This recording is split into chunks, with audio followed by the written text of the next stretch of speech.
Well, in Iceland, an energy company was about to go bankrupt. A new manager came in and said, OK, we've got to throw everything out and start again, and made a conscious decision based on his belief that it's a human right that men and women are paid equally.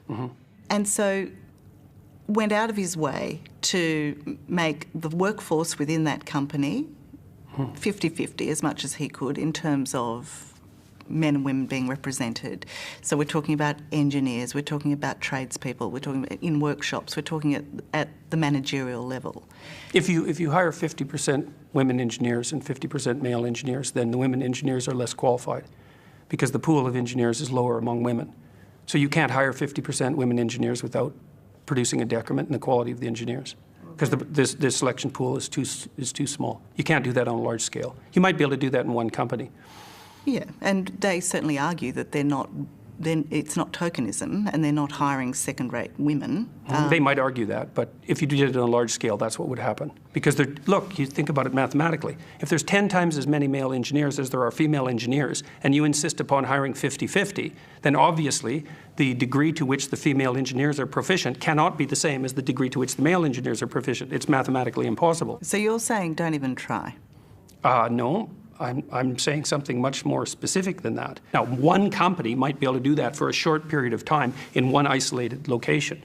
But there, of course, if you have a new manager come in and he's doing all sorts of new things, there's 50 reasons why the company is going to fail or succeed. And you can say, well, it was because of the gender equity policies. It's like, yeah, well, it's a multivariate problem.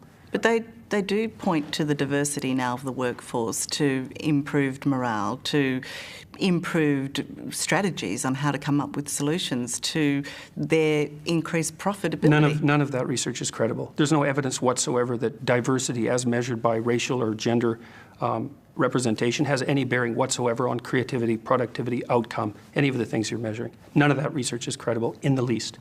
It's not at all. Men and women make different amounts of money. Well, sorry, that's not a fine-grained enough analysis. More agreeable people get paid less. Why? They're not as assertive. So does agreeability mean that you're just not as good at the job? No. So shouldn't... It depends on the job, I would say. Yeah. It actually probably makes you better. It probably makes you better at jobs that involve care of people, because agreeableness seems to be that trait that facilitates interpersonal care. So my suspicions are, the research on this isn't solid, but my suspicions are that agreeable nurses are better than disagreeable nurses. But we don't know, and the effect isn't that large. Agreeableness tends more to tilt you in terms of interest than in terms of competence. That's how it looks so far. If I'm understanding what you're saying, the picture you paint is a bleak one. No, I don't think it's particularly bleak. It looks like real salaries are on the rise and general levels of poverty around the world are declining incredibly rapidly. Women are being educated at an unbelievably high rate compared to 30 years ago. Like, there's all sorts of reasons to be optimistic, but equity is not one of them. It's a bad idea, and we're going to pay for toying with it.